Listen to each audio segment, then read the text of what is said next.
evening star above the dark oak door of the Board of Trade Bar. Bell's fame is now renowned.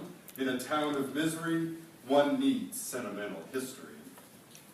I've never heard it said that anyone thinks it strange.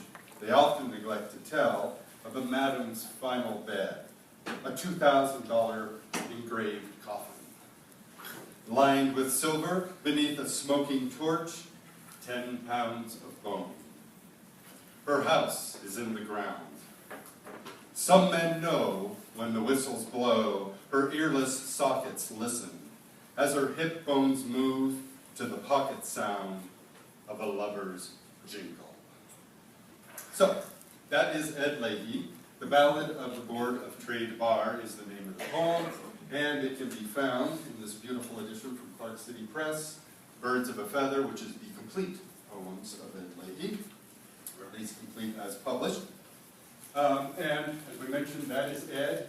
I will play this video later on. I was hoping a screensaver would come up so you wouldn't be distracted, but it's kind of nice to have Ed's ghost hovering over my shoulder. And this is a reading he gave up in Missoula, so I don't know what this orange blobby thing here is. It's part of the wall decoration from wherever he was, so don't let that distract you either. I'll let you hear from Ed later at the very end of my talk.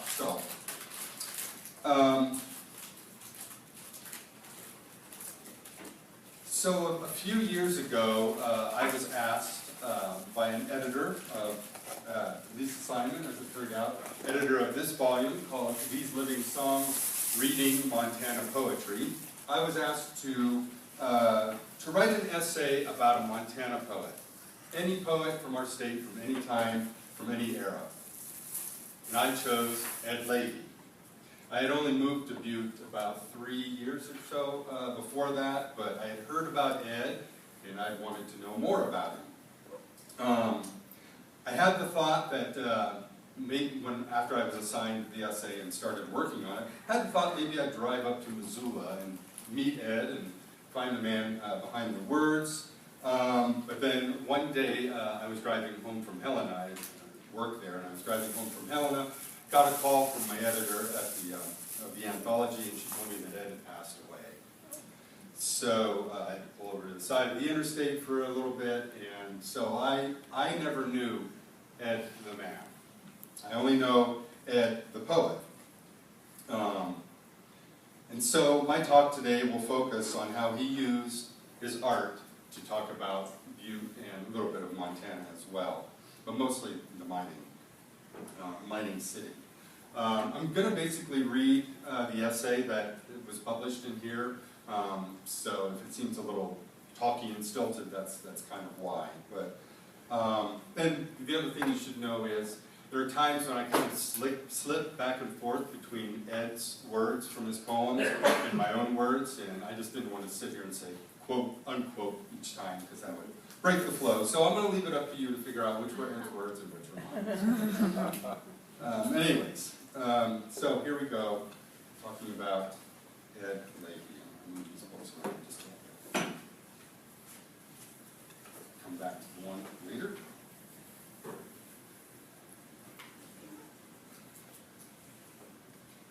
So my talk is called Ed Lahey, Underground Poet. I stand at the edge of the Alice Pit, a dry, abandoned hole in the hill above Butte. Someone with high hopes once dug here, the first open pit mine in Butte.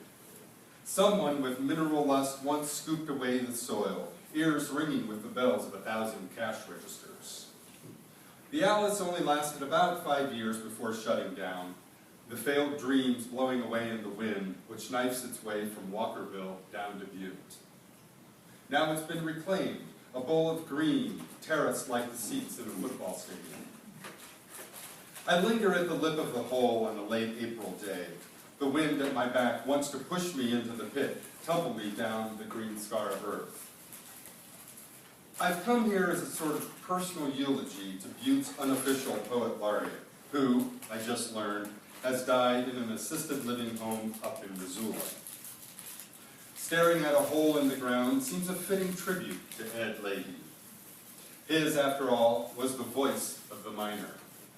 one in a long tradition of writers in Montana who made mining central to their work. Men like novelist Myron Brennick, who described Butte as a gaudy scramble of races and creeds in his autobiographical novel Singerman, published in 1919, or men like Butte poet Burton Braley, who, in the poem called The Idealist, unapologetically defends his mining town against its distractors.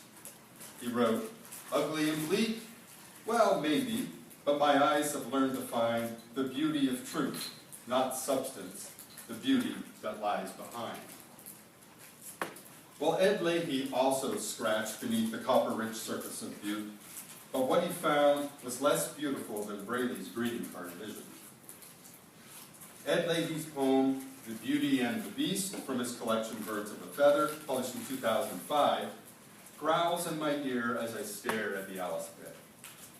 In that poem, Ed says the pit is empty as a starling's song, a small acidic lake above the wounded town. Now, Ed Lahey was keenly attuned to the sensitivity of Butte. Despite their reputation for living in a rough and tumble town, residents of the mining city rarely stop to think about these lakes of poison, poised to tip and spill across the already wounded town. Fittingly renamed Poisonville by Dashiell Hammett in his private eye novel Red Harvest. Those lines from Ed's poem, The Beauty and the Beast, serve as both lament and warning. Read Ed Lahey's poems closely, and you'll discover a man torn between celebrating the town's decadent past and ruefully mourning what it has become. Look, for instance, at one of his most celebrated poems, one I just read, The Ballad of the Board of Trade Bar. The bar is now gone. It's a parking lot next to an old city hall, marks its spot like a missing tooth in a mouth that used to smile.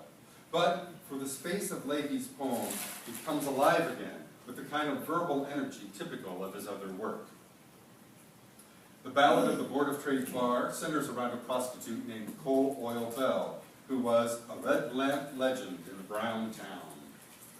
Each night, as the shift change whistle echoed around town, Belle could be found behind a smelter stack, plying her trade.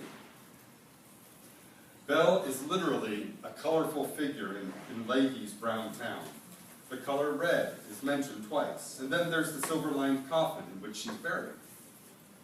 In his poem, Ed buries her beneath a smoking torch, which could refer to the lovelorn torch her customers still carry for her, but more tellingly points to the smoldering smelter stacks of the dozens of mines dotting Butte's landscape. In a town of misery, Lahey wrote, one needs sentimental history. But he saves his most bitter sentiment for the final stanza, where Belle gets the last laugh. There she is in her silver coffin, 10 pounds of bone, residing in the mineral-rich earth for which Butte was known. When the whistles blow, Ed Lahey wrote, her earless sockets listen, and her hips still move in a sexual rhythm to the pocket sound of a lover's jingle.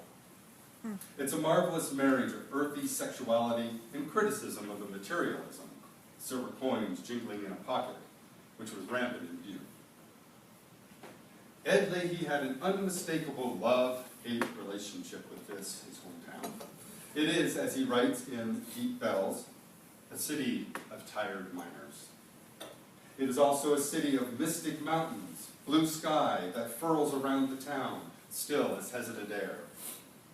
Butte is ugly, Butte is beautiful, and it works its way into your soul like coal dust in the seams of your palms. It's a stoic place, as Ed says, a place of private struggle. Now, as you'll hear, Ed had a voice deep as dynamite. At his readings, he hardly needed a microphone. He wouldn't have needed this thing if he spoke up here today. His words were rumble out of a 6'5" frame, grizzly bear dimensions, and set the chairs to buzzing. He filled a room with his voice, his demeanor, and his words. I once heard someone say, when I listened to him read, it was like hearing the resonance of the earth. And yet, he never rose as large as he should have on Montana's literary map. After Ed Lahey died on April 27, 2011, 2 days before I walked to the edge of the Alice pit, it seemed like his passing barely raised a ripple on the waters of the Berkeley pit. Lahey, the son of a miner and a former worker in Butte's Swiss cheese network of mines, struggled for popular recognition during his life, and, it seems, even after his death. By that point, he'd been ill for quite some time, a broken man at the end of what even he called a heartbreak life. But it was still hard to believe he was dead. He had the most beautiful and large soul, and it spilled over into our lives, said Cheryl Nolte, Montana's poet laureate at the time. A little bit about his background. He was born in St. James Hospital here in Butte, and he attended Monroe and Webster schools, and then Butte High. As a boy, he worked here in Butte at the manganese plant on Montana Street, and then the Butte and Duluth pit near Columbia Gardens. He also worked at mines near Twin Bridges and Bernice. He literally grew up underground.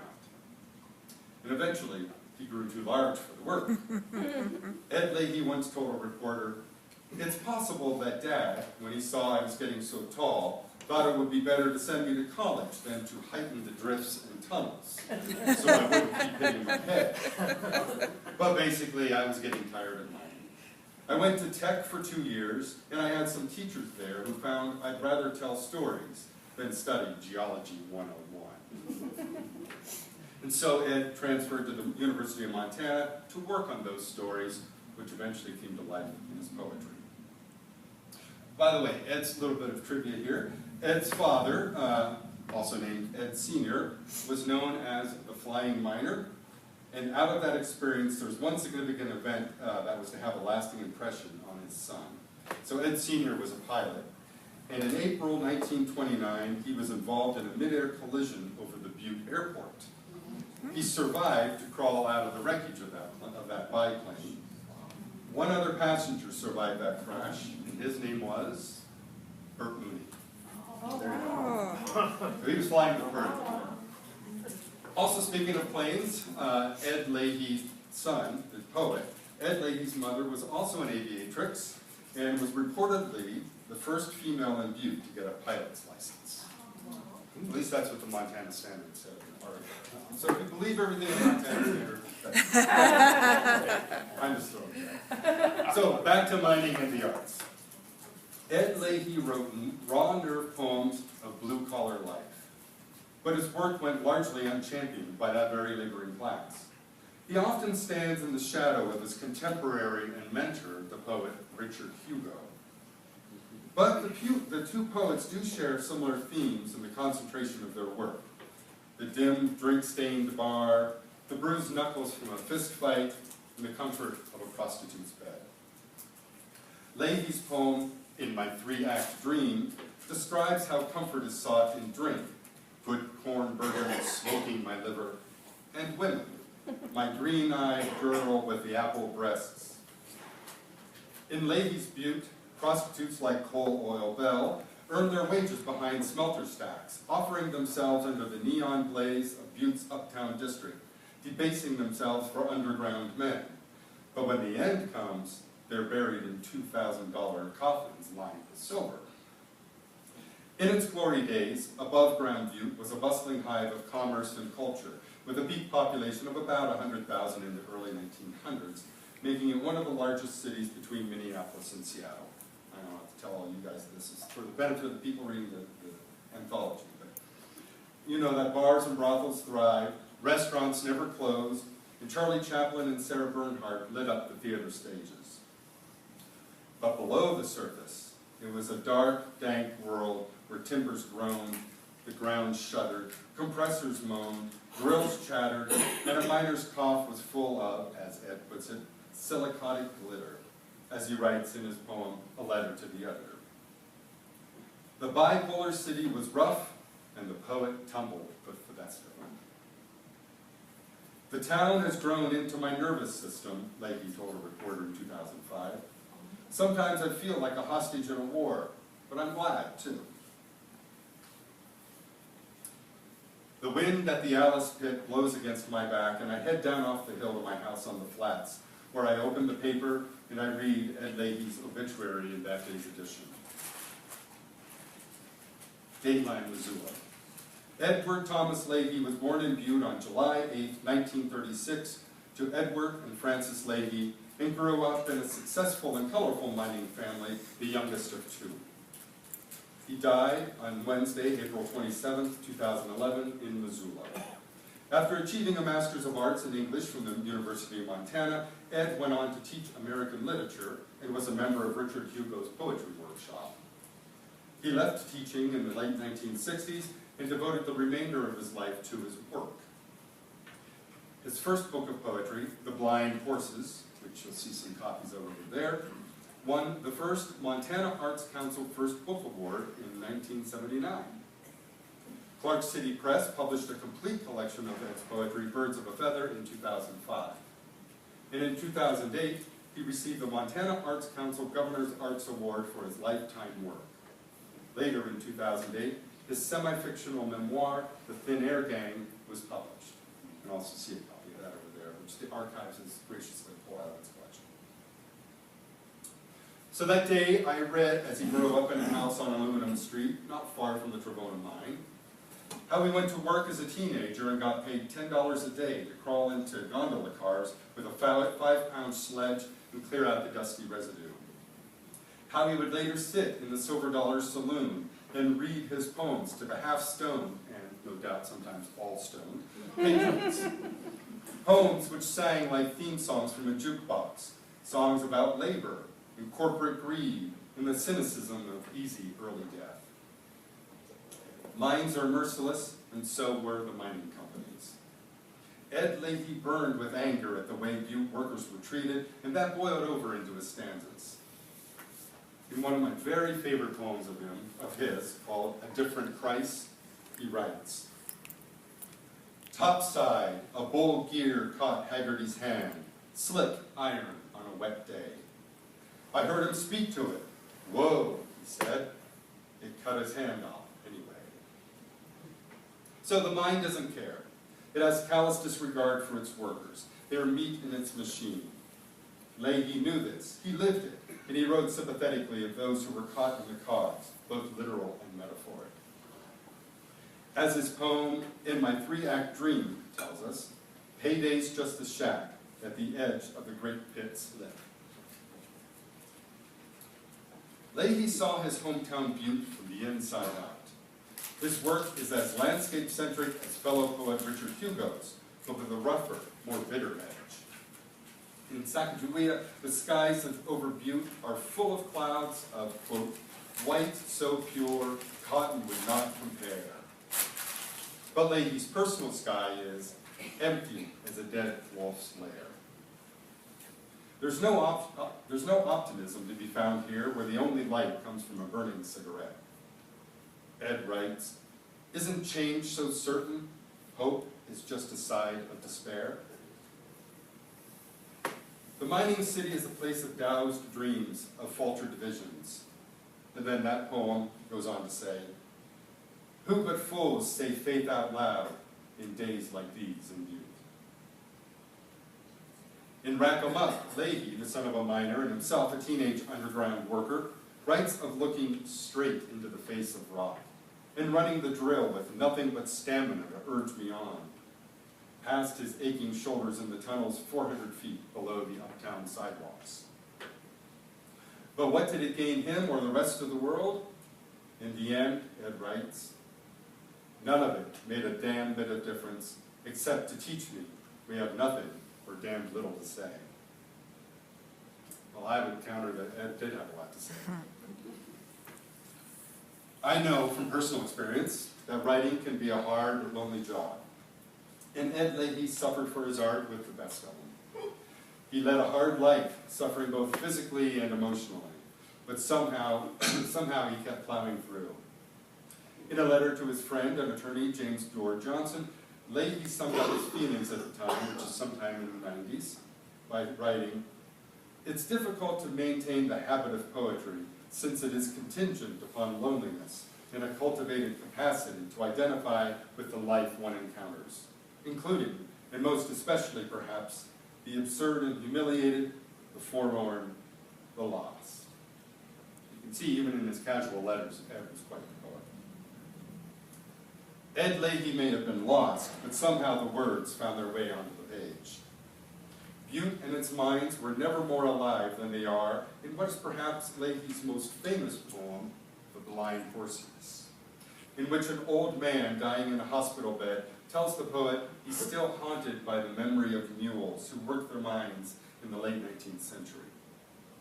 So back then, as you probably know, before animal cruelty laws were on the books, mules were wrapped in canvas bags, hoods placed over their heads, and then lowered down into the shaft of the mines.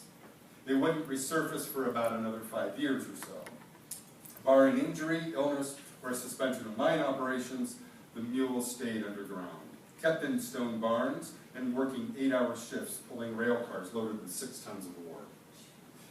Eventually, those horses forgot about the eye dazzle of sun, the green bite of grass.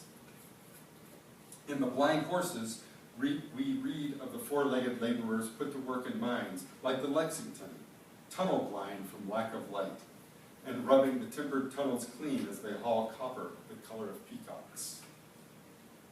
In the poem, the old man in the hospital bed tells Lahey he remembers a fire in 1898 when horses burned up in green flame, hoofbeats ringing against the granite walls.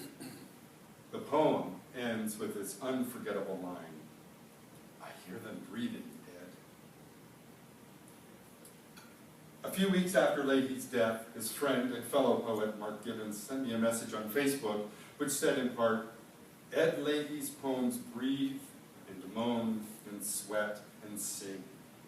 You'd have loved Ed if you love his poems. Read him and know him." So that's exactly what I did. I read Birds of a Feather. It's true, Lahey's effectiveness as a poet is the blatant personal nature of his work. He was a writer who turned himself inside out and spread it on the page. He didn't hide behind clever artifice, or, as Mark Gibbons said, literary mumbo-jumbo. To read Ed was to know Ed. But yet, I wondered, why didn't Butte seem to know Ed? Is it because he didn't toe the line with sentimentality for the company? Or is it because he was an artist in the town not easily given to the frilly and flowery? For a son of a miner who owed his family's security to digging for pay, he seemed to find plenty of fault with Butte's historic livelihood. The first words of the first poem, The Orphan Girl Prospect, in Birds of a Feather, place a center mapped in Lahey's geography, deep in mined-out waste. And the first line of Contract Miners speaks to men muscling the rocky strata beneath Butte. Underground, we fought the earth together. In the poem No Pick or Shovel, he's even more explicit in his contempt for the waste tailings of Butte. I was born there. Mining exhausts a town. The rich take the riches. The poor are left with the hill. Barren granite, empty as a rock bee's nest, a dead stone honeycomb. Lahey's miners have gumbo on their boots and dull dynamite headaches. Their work is hard and endless. But in the end, the Anaconda Copper Mining Company abandons Butte to its fate, and Lahey muses on the betrayal in the poem called After the Copper Mines Failed. The company pulled out to write the Hill operation off as a tax loss, and city fathers spoke of sentimental history instead of evil. Now in that poem, arson kills uptown Butte, whose buildings burn like candles on a cake. Tourists stroll the streets like actors on a vacant movie set, and miners grow mean in bars, muttering to one another of explosive rounds that would go with a sexual shudder. Now Ed Lahey suffered no fools, in life as in his art, and he'd be the first to rebuke political correctness. To some, he seemed like a grouchy throwback to an era gone by. In his poem, Old Poet Gone, fellow poet Mark Gibbons wrote of his friend, "He's a telegram stopped in an online world. This seems a fitting description of the poet, stubborn as the ordinariest Butte citizen, reluctant to get caught up in the sweep of the internet, social media, or any other newfangled gewgaws carried on the bandwagon. Right to the end, Ed resisted computers and composed nearly all of his letters and poems the old-fashioned way, on a typewriter. And because he couldn't afford many luxuries, many of them were written on torn scraps or the backs of flyers announcing his poetry readings in Missoula and Butte. I won't say Ed was stuck in time, but nostalgia is central to his work, and he seems to hold fast to the notion that the old ways were better. The good old days are gone, and all we're left with are reminders like jukeboxes, oil stoves, and sodden wool coats. In the poem Winter Runoff, there are equal parts sentiment and misery inside the bar. The jukebox is silent, waiting out the final days of winter. The oil-drum stove glows with stolen company coal. Melting snow runs through ancient drain pipes, and, in the poem, men with gnarled and knotted hands clump arthritic knees. Steam rises from bulky coats, soaking in a pool of heat. Slush trickles down the eaves. So if it's sentiment you seek, just look at what Lahey does with the ground itself, infusing it with a sensual danger in the poem Elegy to a Miner, with this stanza. On Taboo Hill, where hoist drums rust and slant toward glory holes that gape like hungry mouths of stone giants fanged wide by lust. And in his poem, A Note from the Third World, Ed writes wistfully of Butte. I wait for the town I came from to die inside. In the end, Ed Lahey could not remain in Butte, for whatever reasons, health, family, work. And his departure to go live in Missoula is a memorable event, a red letter day in his head. He writes about it in several poems, describing how he goes to the bus station on Harrison Avenue, literal baggage in hand, emotional baggage on his heart. Fittingly, the final poem in the collection, Birds of a Feather, is called Cardboard Suitcase. And in that flimsy valise, Ed has packed all of his memories of his hardscrabble past, the miserable sweating hours underground, the empty hours of drink, the bitter prostitutes, and the reversals of fortune. He even brings up the ghost of Frank Little, the Union labor leader lynched in 1917 and widely mourned by miners who suspect the company was behind the attack. So the poem, in part, goes like this. I headed for the station, it was time to leave. I had worn out my welcome. For me, the town was dead. I packed my cardboard suitcase. Butte was over. The miners had all died out. What was left did not suit me, but I knew it would not end. Frank Little's memory would hang on like death. I would never be anywhere but from there. A town to toast. In my memory, Butte was a mythic place where 48 head frames were pulling ore from shafts, shiv wheels turning in the sun. And so, cardboard memories in hand, Ed Lahey left Butte and moved to Missoula, returning only for the occasional visit before his death. What was left from here? Butte had dried up, the streets were empty, lined by arson-gutted buildings, and the once bright neon signs now flickering intermittently. They paved the Board of Trade bar and put up a parking lot. At the end of his life, Lahey writes, he wandered around Missoula, seeing himself in shop windows. He was a man without a pick or a shovel, in the poem by that same name. And here's how that part of that poem goes. I see myself high in a gallus frame, close to a shiv wheel that doesn't turn. Brakes locked, I'm closed down, no ore. I have a ghost town inside, vibrant memories of a life. Ed Lahey was a prominent voice of the underground, one in a long line of minor poets, minor as in E-R, not O-R. But now those shafts were sealed. The the pockets of the earth flooded with groundwater. To paraphrase the old man in The Blind Horses, he could hear the earth breathing, and it was unsettling. So now I'm going to let Ed read a poem or two for you. Again, this is from his, from a reading up in Missoula. So the sound quality is not the greatest, because I think this was filmed in the early 2000s, maybe, quite a while ago.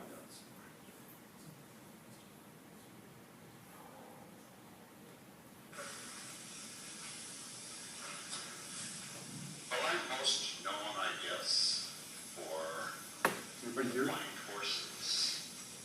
And since this is St. Patty's Day, and since there are friends of mine who have come, who I went to school with when I was in Butte, well over 35 years ago, I want to read for the first poem, the lead poem, the first section of this little collection.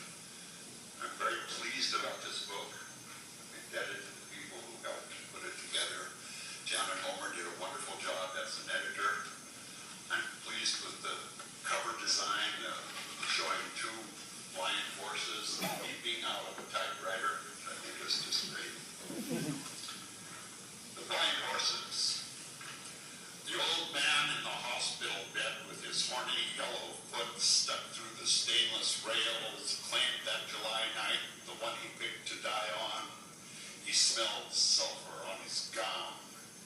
When he was my age, he worked the lower levels of the Lex in a great underground corral, yoked iron tongues to wagons filled with ruby silver and peacock copper rock, flaked sweet hay to horses, shot the worn out. Dozens of tramway horses hauled hard against whipple trees, rubbed the timbered tunnels clean, pulling down the cribbed up drifts, brass lanterns swinging, work bits in their teeth, slick with mine damp and cold to the touch. Dry stalls in the crosscut cave of that stone corral got fire and heat. The horses, tunnel blind from lack of light, burned up in the green flame that licked the lagging black in the Lexington mine. I met his eyes, cracked white, like a drunk's who hasn't had a drink in months. He said he could hear hoofbeats ring and click against the granite footwalls. He complained of being cold. His nostrils flared. I hear them breathing. Yet. So you see a little bit of a sync problem between his lips and what you hear. That makes you hear that. Going up and down. When I came over here to go to school, go to the university years ago, I used to always read the Montana Standard. I'd like to read what was going on in my hometown. I had a very deep feeling for Butte, and I still do. I'm glad I got over there with the 20,000 visitors who got it done.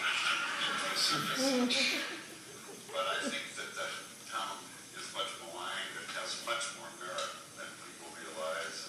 That the people have been really exceptional people who have grown up, lived there, worked there, died there.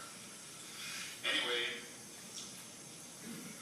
I decided I'd write a letter to the editor because I was offended at an article that was in the Montana Standard. It was an elite newspaper, much controlled by the ACM company.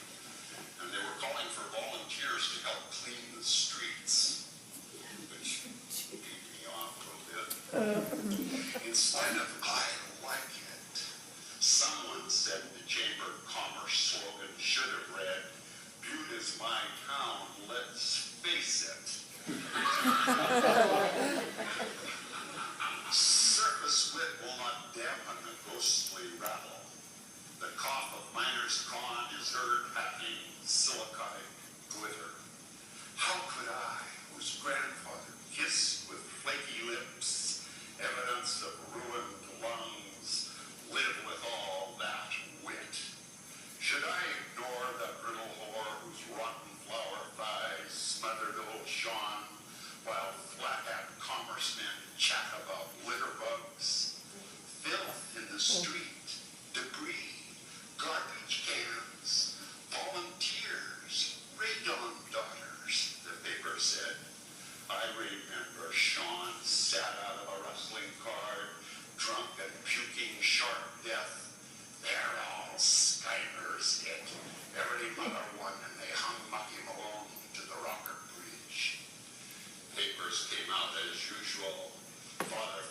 said the last rites, and I led salty love from the corner of wig eyes down generous legs of Sean's little girl. So suck up your own litter, file it in your copper shaft, blow it down that Kelly, belch in a Mexican miner's face before he tastes your brand of chili.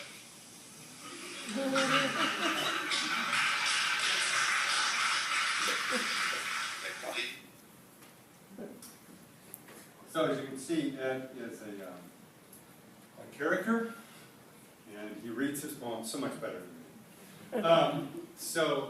This is just a quick thing from the evening news after Ed passed away. This is Mark Gibbons, the poet I was telling you about, one of Ed's good friends from Missoula at the end of his life. So I thought I'd just play this. It's a nice little reminiscence of Ed. And again, the lip syncing might be off, so just bear with that. Ed Lahey coming down here, he loved the burgers. You know, he loved the cheeseburgers. Cheeseburgers like him, he loved. For poets Mark Gibbons and Ed Lahey, the Mo Club was their church. Poetry, their scripture. Ed Lahey was the disciple among his group of Montana poets. His voice was his gift. The power of the delivery, the presentation, which is half of poetry, the oral aspect of it. Ed had that more than anybody that I've ever known. The old man in the hospital bed with his horny yellow foot stuck through the stainless rails claimed that July night when he picked to die on. There's no sulfur on his gown. A son of a Butte miner and with Irish roots running as deep as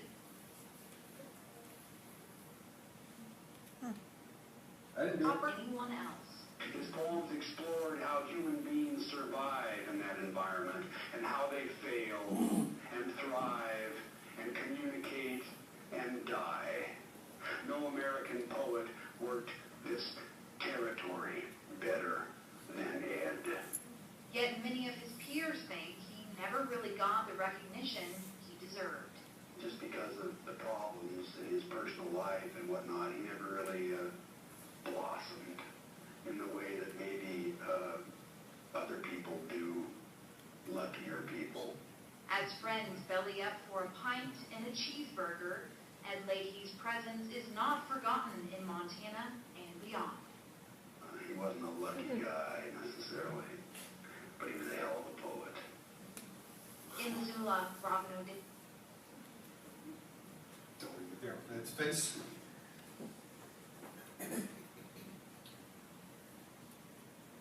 So I'll leave the last word here today with Ed himself. In his introduction to the Blind Horses collection, he said, "I write for Butte, to Butte, passionate poems as a son and as a lover."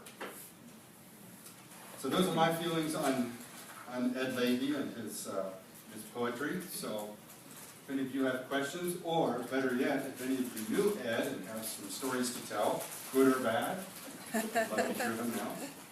Yeah, I was in high school with that, Right. Butte High class of 55. And there was a character in besides it, the name of Jerry Gatza.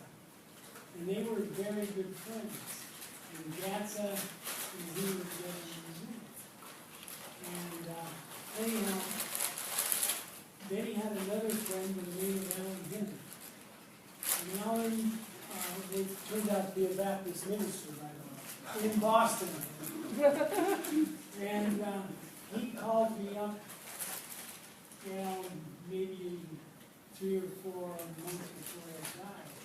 And I went down, because I didn't even know where he was at. I knew he was in Missoula because one weekend, maybe it was Friday night, when we had the weekend of the book. And or festival of the book, he was one of the speakers. And he came out in the classic Ed style, stood up there, went through, he reaches in his mouth and pulls out his false teeth and sets on the table and said, I can't remember. But anyhow, I found him, and I had to go through locked doors to get to him in the rest home. Oh. And we were on our way to California, and that was about 3 days before he died. Mhm. So I think I was the last one in the class of 55. Wow. Oh, he was, Was he a fighter to the end? well, he was very quiet. Yeah. And I thought, gee, but I didn't know he was in that much trouble, you know. Yeah. Well, in Sandy Erickson was one of our high school teachers. She taught international relations. And Gatsa and Ed were in the class. And they got up one day and started arguing about the draft. And that was one incident. Another incident, I wasn't there, but one of our great friends in the class of 55, Joan Kirk, who was our valedictorian, said, "You ought to have been there. We took on Sadie Erickson. What was great about communism?" Oh my gosh. And he said, "Can you imagine?" Because Erickson was a great teacher. And she said he tried to swing her in, why you should be a communist. That So- was his character. So Ed liked to pick fights. Oh, yeah, he was a delightful guy. Yeah. He wasn't as bad as he depicts, I don't think so. So thank you, I appreciate that. You ought to get a hold of Alan Hinton, because he lives in, I don't know if you know him or not. I don't. He lives in Florida, and he dumped his minister job, and him and his wife moved to Florida. But he's the one who called me. I thought it was Gibbons, but it was Alan. Yeah. Wow. Anybody else have memories or questions?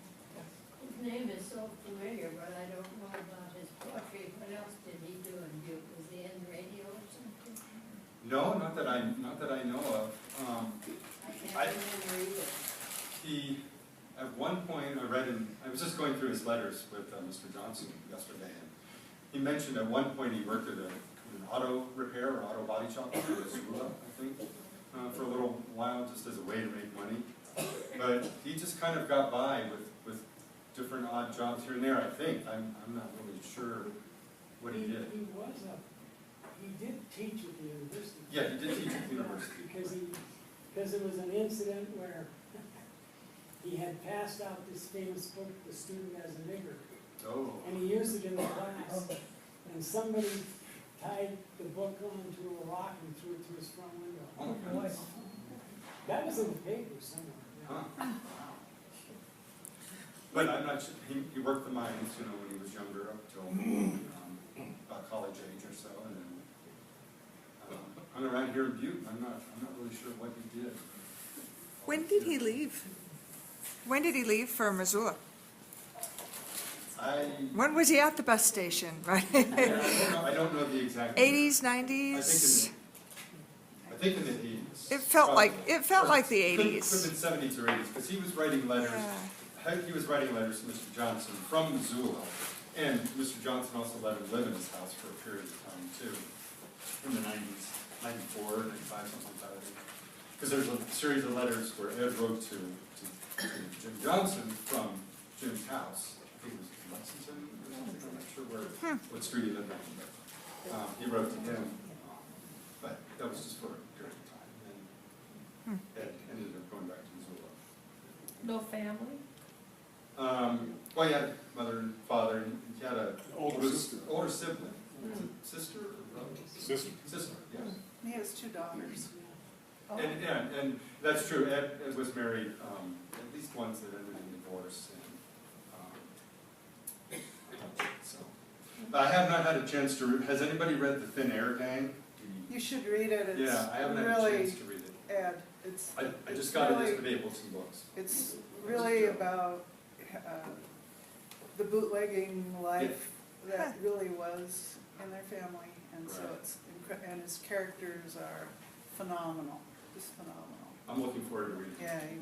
Yeah, But it's mostly about Ed's father, right? He's lightly fictionalized. yeah, it's fictionalized, but it's Yeah. really Yeah. pretty cool. Yes. Is the CD available on that? Is there a CD available? Not that I know of. I don't. Have a Oh, this is a YouTube, the one I showed you before. It's a YouTube video, so if you go online, if you just Google Ed Lahey, and then under Google search for videos, this is one of the first things that'll pop up. It's like 40 minutes long, so it's the whole reading up there that he did in Missoula, so I didn't want to play the whole thing. David, he recorded a CD in Missoula at the studio over there right before he had his false teeth, because he wanted to have it in his voice. And Jim Johnson paid for that. I took Ed over. We did it at the studio over there, and I don't know what happened to it. I had talked to Jim Johnson's wife, and she is now left here, and I don't know if she donated that. I'll have to I look. asked I'll have to see if we she have said, "Oh, it. it might be out in the garage someplace." But I've been meaning to get with Andre Floyd over there in Missoula. So He was may it ever- have it as a master copy. I don't know. Was it ever produced as a commercial No. thing? So- Evan Barrett just gave me 2 recordings of Ed reading his book, and I don't know if it came from, This was just the That- poems. they were, it's just Just him reading poems. his poems. There were about 12 of them, I And think, there's and it was 2 one-shot CDs, deal. 2 CDs, and I'll bet it's from that. That would be great. I would love to get my hands on that so much. But, I should ask Evan if he's got any more copies of it, but I have them. And Or could make a copy Or could in make case a we copy, don't. yeah. I wanted That to would be get, great for us to add. Mark Gibbons had created a little archives in Missoula for him too, and I had sent some letters, but that CD would be a Yeah. phenomenal loop to be running there. Yeah. So Really, really I'll- good. I'll get in touch with Mark too, 'cause I- Yeah, and I'd been I'll meaning ask to him do about that. that. Yeah, it's kind of- Yes, sir. I think of all the contributions that Russell Chatham has made to Montana over the last half century, I think probably publishing Ed is maybe the finest. It's Yeah, really- it's but come- both books. Both books, right. Yeah, this book comes from Russell Chatham's press over in Livingston, Yeah. Clark City Press, so. As well as a number of other great books Oh. about Butte and Montana. Yep. And stuff, so. And I love this book because I love the cover design. It's It's just, beautiful. that's it. You don't need any words, here on the spine, but cover design, that's pretty bold of a publisher just to Yep. put somebody's face there. So, it's good. Well, thank you very Thank you all much, for coming. David. Giving us a-